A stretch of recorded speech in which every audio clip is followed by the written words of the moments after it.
See, the thing is, I always avoid the question of how many years, simply because it's very deceptive. If someone says that I've been practicing for say 10 years or 20 years or 30 years, and we make a judgment based on that, if that person is a senior or not. I don't like the idea of having this hierarchical thing that, oh, someone is practicing for 30 years and so that person is a senior or not senior. It doesn't work that way. But to just as numbers, if you want to know, I've been attending classes as a kid, but I started practicing since 1999.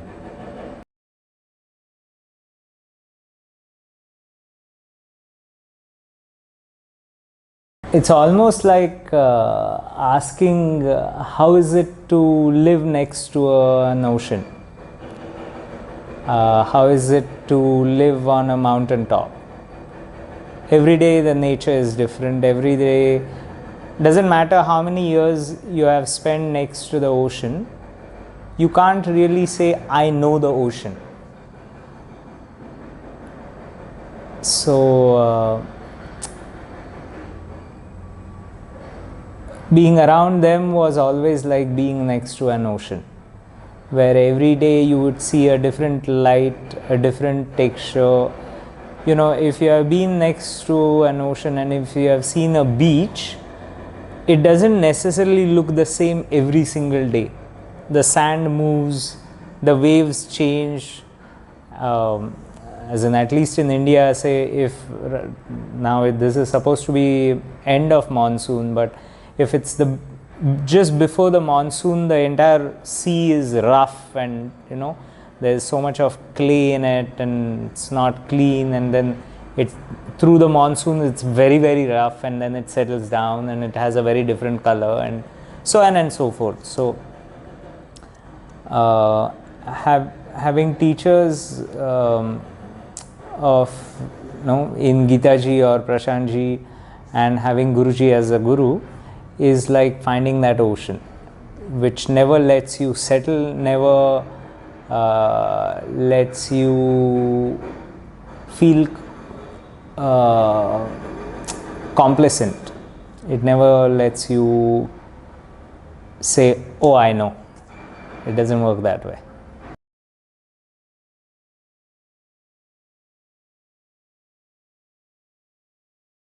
It's very interesting you ask me that. Yesterday I was talking to a friend, and Guruji has spoken or said, I'm quoting Guruji, that the discipline has to come from within. What is externally forced upon, say, it's 100,000 times given example that in a jail there is discipline. In a military, there is discipline. In yoga, there is a discipline. So the word discipline is used in all things. But when you are going, since you use the word samyama, etc., etc., it's basically the internal manifestation which changes. It's nothing that is coming from outside. Everything is happening within. And that will change your, if I dare to use the word, it changes your being itself. It changes your sensitivities, it changes your understanding, it changes your sensibilities, your responses, it changes everything. And from that, once we look at life, see, life is not about being isolated, isn't it? Life is about, having relationships. Life is about having friends, having a partner, having children, being a child, being a teacher, being a friend, so on and so forth. All those roles have their own understanding. So just doing Shirshasana, or just doing Sarvangasana, or just doing Paschimottanasana, where you are slammed flat down, your entire body is flat on the legs, doesn't make us understand what yoga is, what life is, none of it.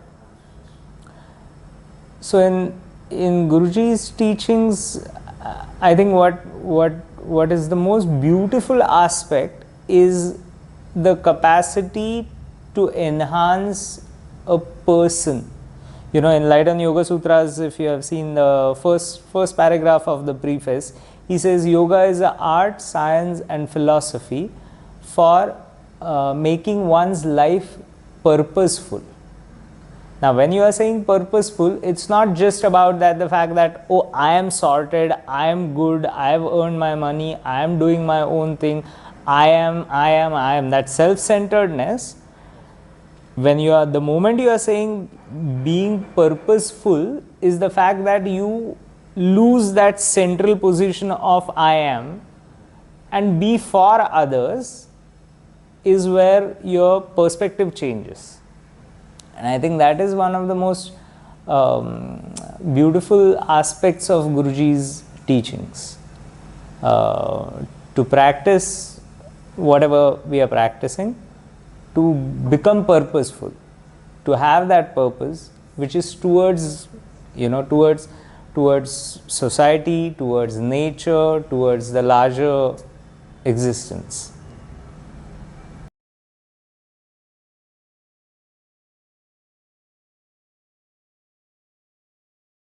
You know, I don't think with respect to Guruji or Geeta ji, when they made us teachers, it would be any different expectation from me and you. As if we are saying that we are sharing Guruji's teachings, you know, as much I am, that much you are, you know, with our own tools, with our own understanding, all of that. One is to be honest. Honest, multifold, is the fact that we need to understand, as you know, so-called teachers, we need to understand the fact of what is expected out of us.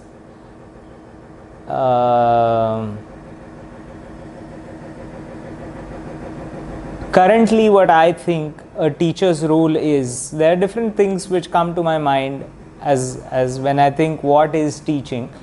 One of the things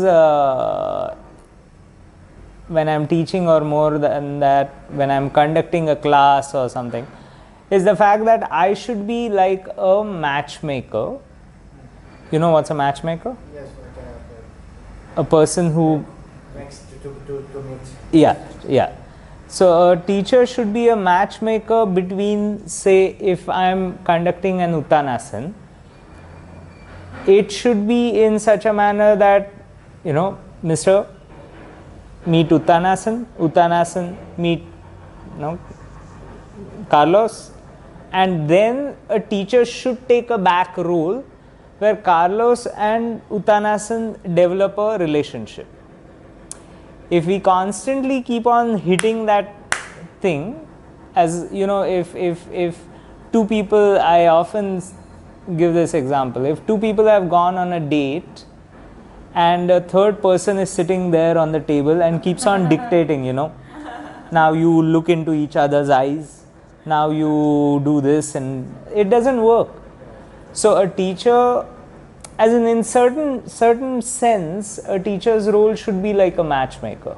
In certain times, a teacher's role is going to be where you can see that the student, a person, is kind of slightly sliding away. In that case, to enthuse that person, as in, I honestly feel that in capacity of generating enthusiasm in the student is one of teachers' main important things to do. You need to enthuse students to look at certain things, you know, look at this, how much of a fun that is, how much of a joy that is, how much of a struggle that is. If there is a struggle, the teacher should be able to say, the teacher shouldn't just keep on saying, oh, you have to struggle. No, that's fine. As in, give a place for that struggle, identify what is the role of that struggle, but also need to be able to show shortcuts. One of the reasons why one needs to have a teacher is the teacher is supposed to give shortcuts. Why we are learning from Guruji's teachings? Because he sorted out a lot of shortcuts. Say, very gross thing. If I am agitated, how to calm me down? You understand? That's a shortcut that Guruji is already sorted. If like now people keep on having these things about, if you have a hypertension, you do 1, 2, 3, 4, 5 asanas. If your hamstring is pulled, you do 1, 2, 3, 4, 5 asanas. If you have I don't know, anxiety, you do 1, 2, 3, 4, 5 asanas. Whatever. So what is that? Those are the shortcuts which are being found by them, and now we are just copying them. The problem in that is the fact that we need to check those answers for real and not just keep on following just because someone says so. That should be our, as students and as practitioners, that should be our goal.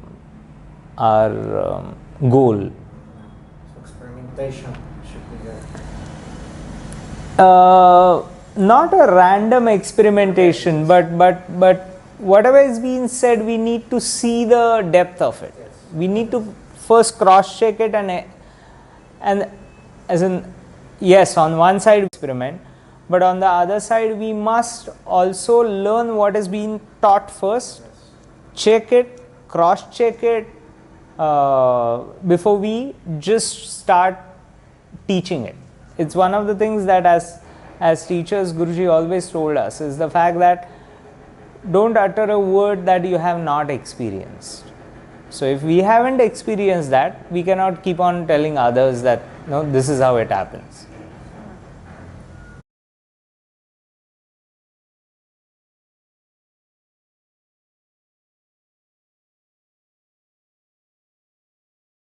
The thing is, I have never even seen outsiders teach anything. Yeah.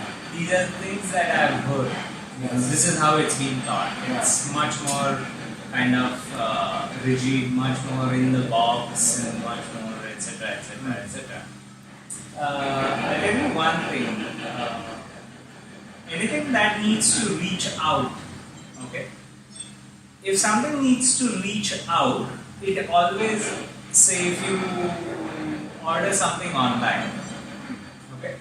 If you, or forget even order online, even if you order a pizza, if a pizza is served, if you have made it at home, it never comes in a box. The moment it's delivered, it comes in a box. Any food that you eat, anything that is coming from outside is always boxed. The delivery guy cannot bring a plate open and you would say, what is this? Is that, I'm not going to accept this. I need it like properly delivered. So while, see, we need to understand, and I often tell people how much of certain group of senior teachers world over have done such a humongously large amount of dedicated work for it to reach to so many thousands of miles away. If someone hasn't boxed it, someone hadn't delivered it, it would have never reached. Yes, that's true. Now in India also we have the nachos and tacos, nachos, tacos, and etc. This cross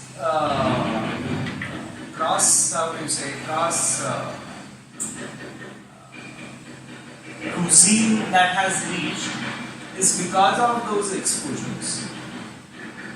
So while, say for example, if I have to come on a regular basis, whatever that frequency is, once a year, twice a year, whatever, you're not moving there. In that case, what's going to happen is I'm going to pick such things which are, this is it, which are defining things. Now, the good thing about that is the fact that, something gets rooted, something reaches, which is a good thing about it. The lopside might be the case that it's so defined that it loses the capacity to breathe. That's a problem of it. So on one side is a great thing what's happened is the fact that one person's teachings, Guruji's teachings, have reached to corners of the world because of these people who have taken it there. But they had to package it somehow. They had to. If they wouldn't have packaged it, it would have never been that attractive. It would have never been that open. What happens here is a very different thing. Here it's such a day-to-day thing, so that's why it changes. Another thing is the fact that back in the day, people learned, even under Guruji, say when Guruji was traveling, say Guruji was going to Europe, Guruji was going to UK, etc. And people were learning there in the format of course. Now the problem, we need to understand how a format works. If it's a class, day-to-day class process, in day-to-day class process, I see a student for 3 years, 5 years, 6 years. Prashantji, some of the students have been coming for 30, 40 years. So in that case, the way he will be able to take that student through those many years is going to be very different than if the fact that I am going to see this group of students only once in 5 years, 10 years, 12 years. Isn't it? That is one of the reasons why I often say whenever I am traveling I don't like to say to teach, but to say, not even conduct, to present, I always like to say that I'm going to be a tour guide for you, which I'll explain something that I have understood, that I have learned. My request is the fact that you cross-check if whatever is being presented, does it make sense or it doesn't make sense. You need to cross-check. As a student body, we need to cross-check. And this is world over. It's not a hierarchical thing that just because I say so, it's the final truth. Please go ahead and check. If I'm saying something, is it true? If whatever is being presented, does it make sense? Does it have any logical fallacies? If it has a logical fallacy, let's get back to the basic and find out why is that fallacy. Remove that fallacy. You understand?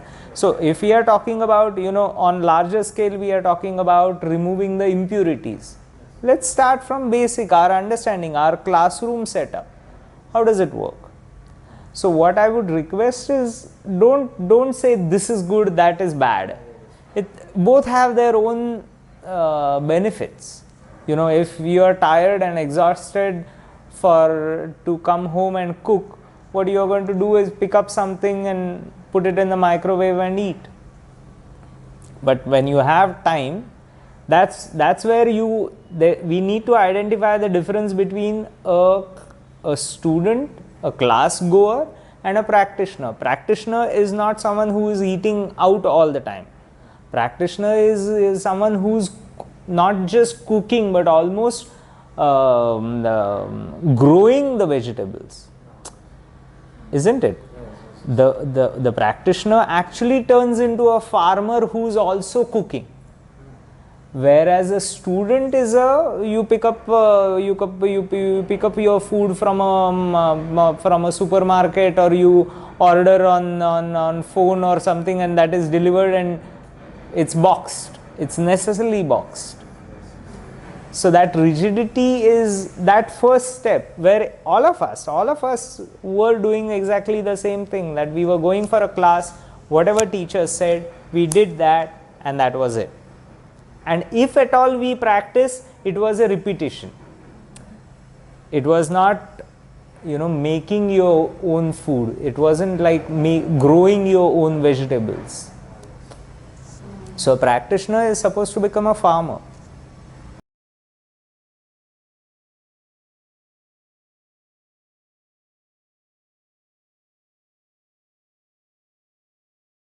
The thing is, being simple human,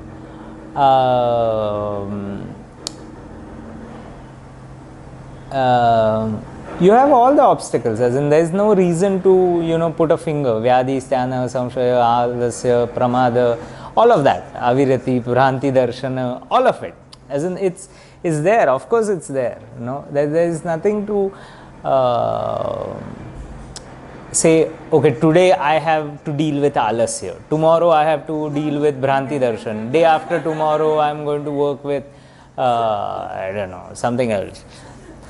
Vyadhi, or it doesn't work that way. It doesn't work that way. These are antarayas, these are the obstacles, etc., etc. Why this whole business is coming is because there are chitta vrittis. There are modulations, mind modulations, chitta modulations that are happening. There's fluctuations happening. What is yoga supposed to do? Yoga is supposed to settle down those modulations, the fluctuations, etc., etc. Okay, so everything that what we are doing is about that chitta vritti. So reconnect it to chitta vritti nirod, chitta vritti nirod, chitta vritti nirod. Okay, now another jump, if I may say, is if that chitta vritti nirod has to happen, what does it say? Is those vrittis are about klishta and aklishta. They are painful and non-painful, problematic and non-problematic. But what changes is the capacity, or as a practitioner, what changes is it gives us a lens that slows down something. If there is something coming towards us, if our reflexes are not sharp enough, it's going to whack. You understand? But whereas if I am able to see that already coming, I am able to dodge it and let it pass. If I am becoming angry, if I am becoming upset, if I am becoming so overtly joyful that I am not able to contain myself, that is the indication that something is coming and suddenly hitting us. So if we are able to see that come, we are able to maneuver, and that thing kind of in slow motion goes away. That is one of the basic things which need to develop, and of course that's going to take time. It's going to take time, and it's not something which is like once done and all. It's quite likely that you have been in decent control, and something goes wrong and you lose that control. You have to restart again. You have to rebuild again. And that is one of the greatest things about this. It almost feels that it's gone and you have to rebuild. You have to start from, it's like the kids play the game ladder and snake. Is that kind of a thing. You never know if you are at the mouth of the snake, you come down. Then you have to again go up. It's that kind of a thing. Now the thing is, you are dependent on the chance what the number on the, I don't know what's it called, dice.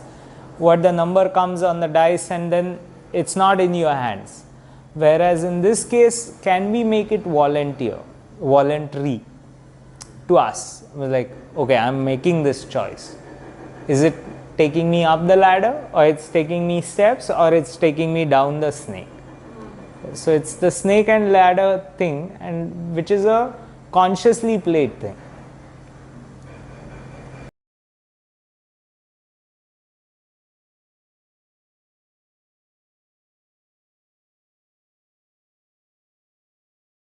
I think honestly, I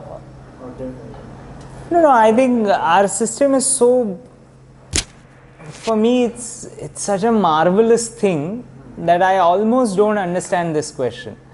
I have never understood how can it be even like remotely boring, or I have struggled to understand this question itself. Like if you see the classes here, it's not like there are only elder people or younger people. It's a mix of, mix. If you saw today morning class, You were not there. Oh, okay. But that 5:45 morning class, so there is a good amount of, senior citizens are there, middle-aged people are there, the youngsters are there. So I have never understood why is it suddenly I've been told this, that many places the Iyengar yoga class goer average age is, I don't know, 50 plus, Yeah. which is honestly very surprising for me. Yeah. It's never been boring for me. It's never been, I'm kind of young, so, and it's never ever been boring, stale, nothing of that sort. So I don't really know what happens. And what should we do? We just need to be honest to Guruji's teachings, that's it. And also, like, check on certain grounds what is happening. If someone comes and someone disappears, why did they disappear? Or someone comes and then comes again, we also need to look at that reason. What is it that engaging that person? Both ways. What is a push factor and what is a pull factor? What is it that is pulling that student and what is it that pushing away that student? We need to reflect upon that.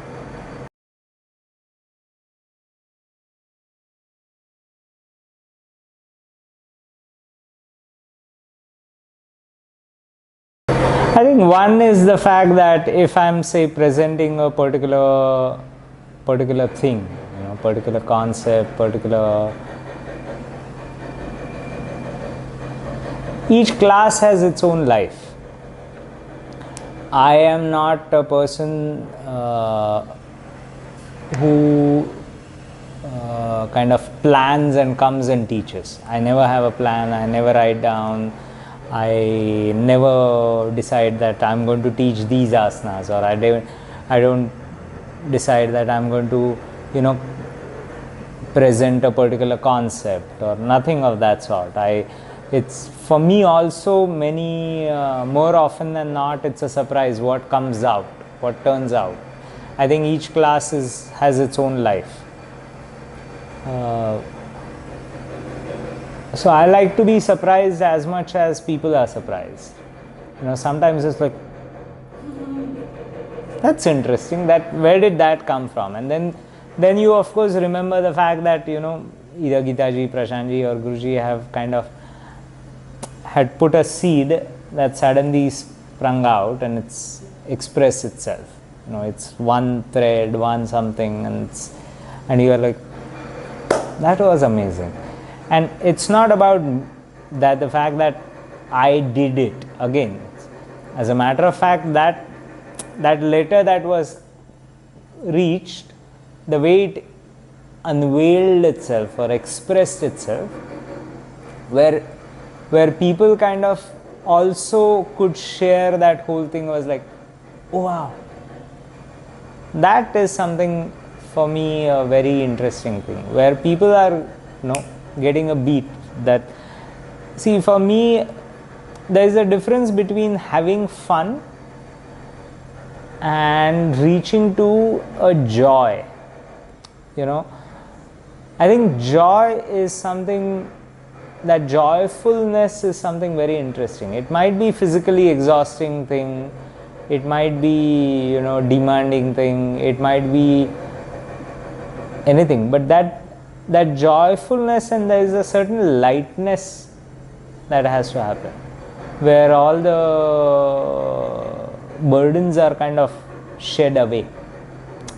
That lightness, that sense of lightness, that sense of acceptance to what is something which is very intriguing. I think that's something that I would want at the end of the class, that people are reaching to certain kind of lightness, certain kind of comfort, certain kind of acceptance of all sorts, difficulties, anguishes, happiness. There has to be that sense of acceptance, not judgmental. Like now the likes of social media, we are so constantly like, comment, share, that kind of a thing. Our thinking has kind of turned into these three categories: if we like it, or if we share it, or if we comment on it. But do we actually have something to comment upon? Do we actually like? As in, what do we mean by we like? Things are becoming casual. That things are intense. Thank you so much. Thank you. You're welcome.